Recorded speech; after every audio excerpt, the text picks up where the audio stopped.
Emails from Afar, a chef's culinary adventure around the world. By Mike Sanders. Chapter 10. The Emerald Buddha. 12/4, Day 19. We had to get up a little early this morning, and, as a result of the parties going on last night, Sarah and I didn't get any sleep and we're a little grumpy about it. By the time breakfast was done, the morning was now pushing 9 a.m. and we knew we needed to get a move on. The day was already hot and the traffic was horrendous. Oh yeah, it's the king's birthday. The Emerald Buddha is reputed to be the largest gem statue in the world and is only available for viewing between 8 and 10 a.m. It's housed at the Royal Temple Grounds, a huge complex of temples, shrines, and museums. We found a tuk-tuk and told the driver the deal. Go straight to the Emerald Buddha. No shops, no looking at shops, no shops period. Just the Buddha. If we have to pay a little bit more because you're not going to get a voucher from the export shop, so be it. We're willing to pay more and time is short. He nodded his head in a sense of complete understanding. We rode for about 10 minutes through the city before we came to a fast, dusty halt. As the air cleared, I could see we were at a fabric exporter. We both immediately voiced our displeasure. He said that it was on the way and we thought maybe we would change our mind. Well, it didn't and we won't, Sarah said tersely. Take us to the Emerald Buddha now. Down the road we sped when we came to another dusty, skidding halt. As the cloud dispersed, I could see a fading red sign. Bangkok Best Jeweler. This time it was my dander that got up. I told him, in the sternest voice I could muster without yelling, to take us to the Emerald Buddha. Now. He kind of nodded, put the tuk-tuk in gear, and we roared off in a cloud of bluish exhaust. It was now 9:35, and we were no closer to the Emerald Buddha than when we had started. We may have been further away. What the hell did I know? We were stopped at some huge intersection when the driver turned around to us and said, "Good shop down there," pointing some random street. "It's good." At that, Sarah and I looked at each other and had the exact same thought. So, while sitting at a red light in morning rush hour traffic in the middle of somewhere Bangkok, we climbed out of the tuk-tuk and walked off. We got about 5 steps away before the driver started calling to us, yelling something about the amount of baht we owed him. Yeah, right, buddy. Not wanting to repeat the same mistake with another tuk-tuk driver, we flagged down a taxi. I asked the 50-something-year-old driver if he could get us to the Emerald Buddha in 10 minutes, to which he replied no problem. There was something in the man's eye that told me he wasn't fooling around and that he was quite up to the challenge, and the smirk on his face told me that he was eager for it. Feeling reassured by his words, we got into the car and felt the AC hit our chest like an icy sledgehammer. The nasty, hot, humid air, which had been filled with dust, car exhaust, and noise, had been replaced by a cool, perfumed breeze with soft music. Glued to the dash was a small silver frame that held a faded picture of the king in his youth. Next to it there was a 3-inch white bobblehead statue of Buddha, his head wobbling and bobbling with the rumble of the engine. And hanging off the rearview mirror was a small garland of jasmine flowers. The air smelt and felt so good I kind of hoped we didn't make it on time. We could just drive around the city for an hour or so. That'd be fine by me. Before the door even closed, we were off like a bullet. We zigged into one lane and zagged to another, darting in and out of impossible spaces in the traffic. The driver had some kind of sixth sense going on because we were diving into holes before they even opened up and just making others as they closed. We were even driving on the sidewalk at one point. No joke. Through skillful, dangerous driving and a dash of luck, we made it with 3 minutes to spare. As I gave an extra 50 baht to the driver, I thanked him for not killing us and for getting us here on time. I dashed for the ticket window where Sarah had just finished buying 2 of them, and we slipped inside the turnstile with seconds to spare. Literally, seconds. Once inside, we stopped to catch our breath and look at the map Sarah got at the booth. We had entered an area of palace after palace, all filled with riches and treasures from an ancient kingdom. After only a few hours wandering, the day had gotten really hot.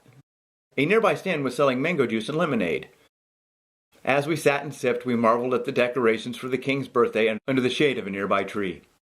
Nothing had been spared for the event, and everything had some sort of purple and yellow on it.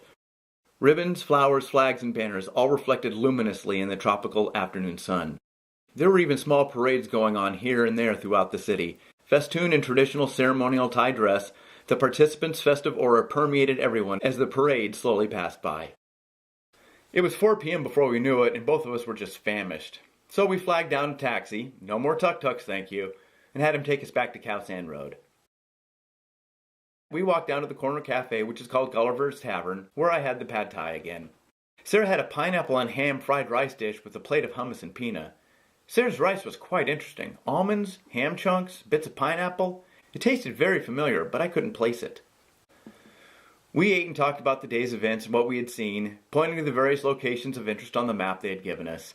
Just at the same moment, we both looked at each other, then at the map, then back at each other and said in unison, "We never saw the Emerald Buddha! Shit!" We had been so focused on making it on time, and then got utterly distracted by everything else on the grounds, we forgot to see our primary target. We both started laughing at the silliness of it all. Getting up early with little sleep, bailing out of the tuk-tuk in the middle of traffic and skipping on the fare, the exceptional crazy ride we had through the city to just make it on time, then to walk around the entire complex for hours and hours and see everything except the Emerald Buddha. Silly. I'm going to take a page from Dad's book and call that Thailand lesson number 2. Don't get distracted by everything else and forget to hit your main target. Or, to put it in chef's terms, when you're at the buffet table, ease back on the mashed potato and bear down on the ribs. Sarah then pointed out that we also learned that taking taxis is by far better than taking a tuk-tuk. With a taxi, you get AC, the driver is state-controlled and licensed, they don't try to take you to every little jewelry store in Taylor, what a scam that is, and most importantly, you're not in the hot and dusty exhaust fumes of Bangkok traffic.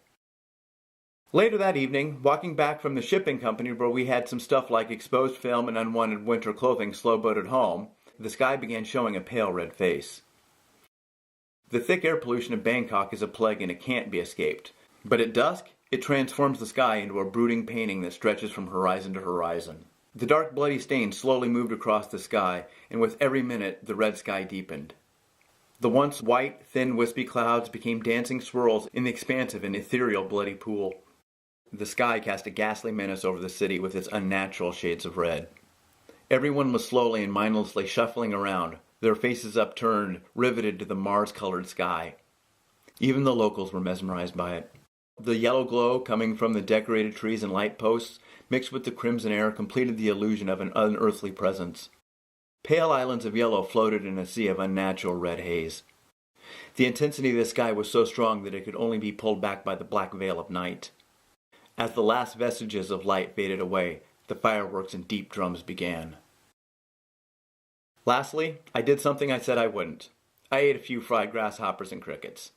I usually consider that kind of thing survival food. Yes, you can eat it, but why? As we were passing the cart tonight, there stood some teenage Aussie girl just going to town, eating crickets hand over fist. Sarah had been egging me on for a few days about how I should eat some in the, quote, spirit of chefiness. Even though that kind of thing holds little fascination for me, I figured, what the hell, there might be a flavor new to me in it. They, the bugs, are dropped live into hot oil, fried crisp, and then lightly salted right in front of you. They didn't taste like much, maybe a little something like shrimp.